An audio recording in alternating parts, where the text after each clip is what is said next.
تو فخر عیسیٰ ہے، لوگ باپ کا مذاق اڑا رہے ہیں، اصغر تو بابے کی گواہی کے لیے بولے گا۔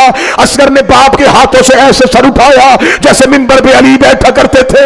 اصغر کی آواز آئی، العطاش العطاش العطاش، میں پیاسا ہوں میں پیاسا ہوں میں پیاسا ہوں۔ رباب گرتی گرتی دروازے پہ آئی، دروازے پہ آ کے کہتی مولا اصغر کو کہے تھوڑا اونچا بول۔ ماں کو وہ لفظ بڑے اچھے لگتے ہیں جو بچے پہلی بار بولتے ہیں، میں نے پہلی بار اپنے اصغر کو اپنے منہ سے بولتے سنا۔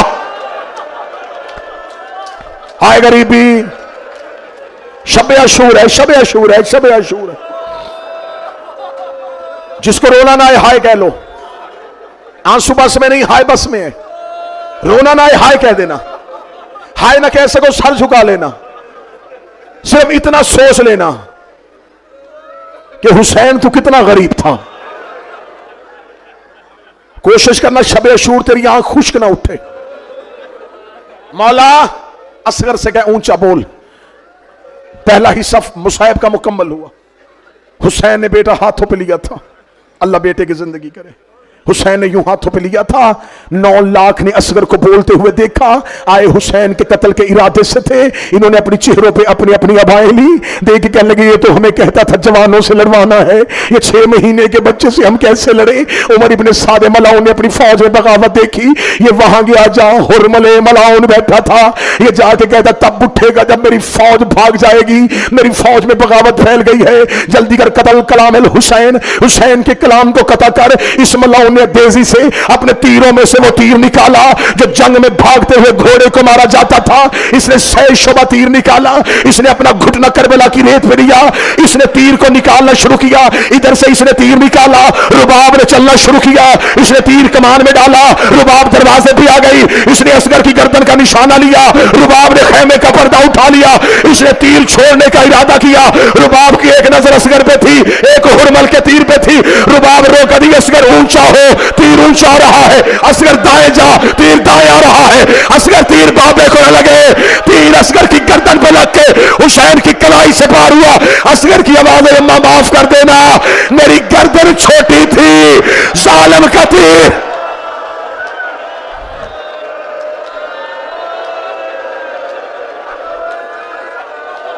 اماں معاف کر دینا، میری گردن چھوٹی تھی، ظالم کا تیر۔ میں منبر پہ شبیر کا ذاکر قبر حسین کی قسم کھا کے، قسم کھائی میں نے، یہ قسم آ گئی جب میرے ذمے، زہرا کا بیٹا جانے اور میرا حلف جانے، تو جانو تیرا آنسو جانے، ساری زندگی تم نے پڑھا تیر کی نوکیں کتنی تھی، 3 مقتل کی ضمانت میں لیتا ہوں، 3 نوکیں تھی، یہ 3 نوکیں جب گئی ہے تو اصغر تک پہنچی کیسے؟ یہ 3 نوکوں میں فاصلہ تھا، تیر کی 3 نوکیں تھی، جب اس نے تیر چھوڑا، حسین نے اصغر کو ہاتھوں پہ بلند کیا ہوا تھا، مقتل کہتی ایک نوک اصغر کے پہلو پہ لگی، ایک اصغر کی گردن پہ لگی، ایک اصغر کے ایک کان سے دوسرے کا۔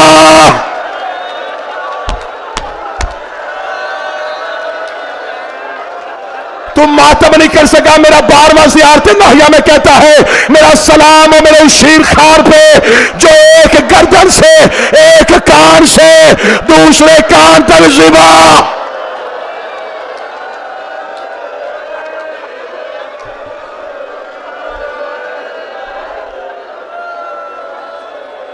حوصلہ حوصلہ حوصلہ۔ جو سید بیٹھے ہو، جو سادات بیٹھے ہو، میں تمہارے ہاتھ نہیں کھڑے کرواؤں گا، میری ہمت ہی نہیں میں سادات کے ہاتھ اٹھواؤں۔ اسد بھائی سادات کے ہاتھ اٹھوائے بغیر وہ جملہ پڑھنے لگاؤں۔ اصغر کو پہلی نوک وہاں لگی جہاں زہرا کو زخم لگا تھا، دوسری نوک وہاں لگی جہاں حسین کی گردن پہ شمر کا خنجر چلا تھا، تیسری نوک وہاں لگی جہاں سکینہ کو تماچا۔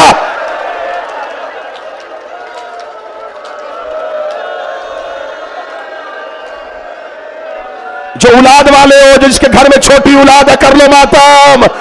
کل چلی جائے گی زینب، اگلے سال وہ روئے گا جو رہے گا. کل ودا ہو جائے گی علی کی بیٹیاں.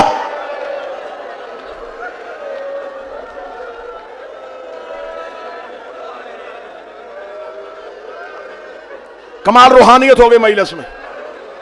صحیح زیگم بھائی اللہ بیٹوں کے بخت کرے. امانت شاہ جی اللہ آپ کو صحت والی زندگی دے. الحیدر ٹرسٹ کی انتظامیہ زہرا تم سے راضی چلی جائے. تم نے حسین کے نوکروں کے رونے کا یہ اہتمام کیا ہے. ایک تیر کی نوک جو اصغر کی گردن سے لگی تھی حسین کی کلائی سے پار چلی گئی. حسین نے اصغر کے اوپر اپنا امامے کی چادر کو ڈالا. حسین کی آواز ہے اصغر اگر اس حالت میں خیمے لے کے چلا گیا یا ماں مر جائے گی یا بہن مر جائے گی. اصغر مجھے اجازت دے میں تیری گردن سے تیر کھینچوں. اصغر کی آواز ہے بابا ایسے نہیں، پہلے دادا ابراہیم بلا، دادا اسماعیل بلا، مدینے سے نانا بلا، نجف سے بابا بلا، بقیہ سے ماں بلا.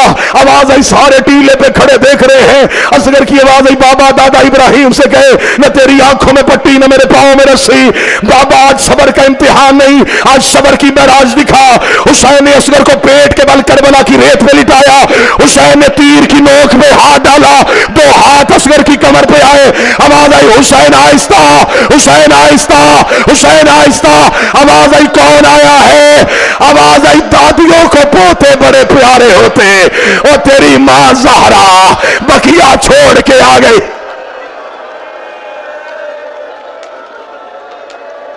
حوصلہ.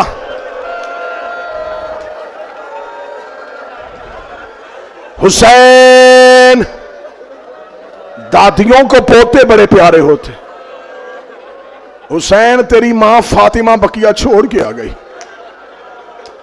غریب نے گردن والا تیر نکالا، کان والی نوک کھینچی، پہلو والا تیر نکالا. 6 ماہ کے بچے کا بدن ہوتا ہی کتنا ہے.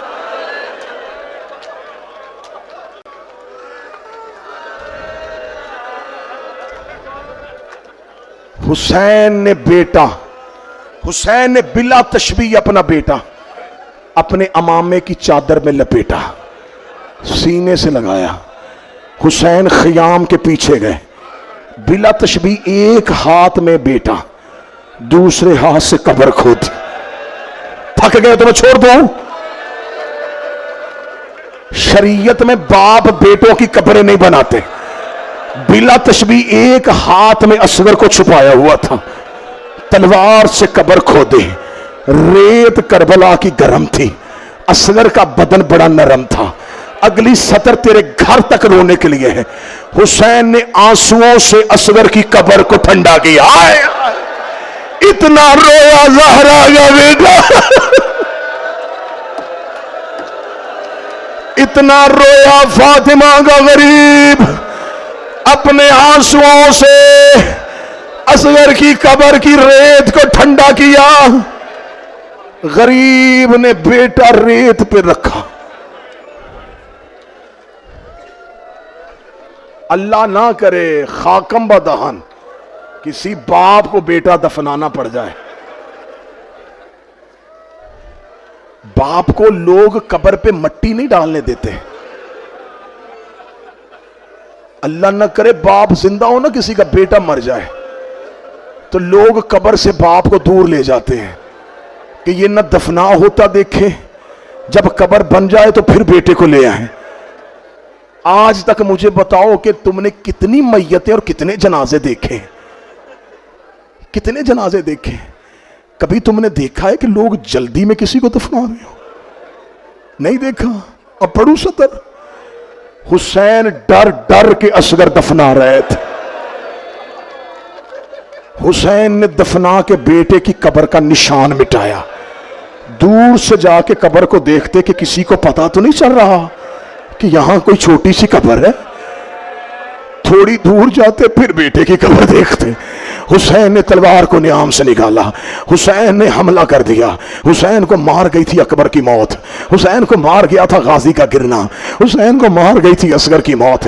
تھوڑی دیر کے بعد حسین گھوڑے کی زین سے گر گیا، لوٹو لوٹو کی صدا کربلا کی مقتل میں گونجی، فوج اکبر و عباس و قاسم کے قاتل خیام حسینی کی جانب دوڑے، ہر کوئی خیموں کو لوٹ رہا تھا، کوئی مقتل میں لاشوں کو لوٹ رہا تھا۔ کسی نے حکم دیا سروں کو جسموں سے جدا کرنا شروع کرو، انہوں نے بدن سے سر کاٹنے شروع کیے، انہوں نے نیزوں پہ سر سوار کرنے شروع کیے۔ جب انہوں نے شام غریبہ گنتی کی، مارے 72 تھے، سر 71 ہے۔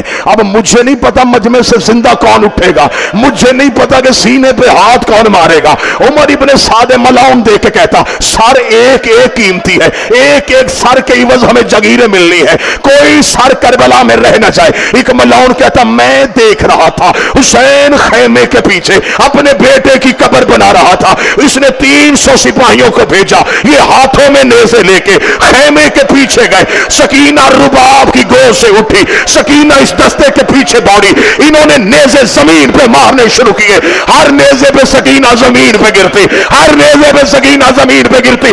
ایک ملاؤں نے نیزہ زمین پہ مارا، اس نے نیزہ نکالا، اکیلا نیزہ نہیں، اصغر کا لاشا۔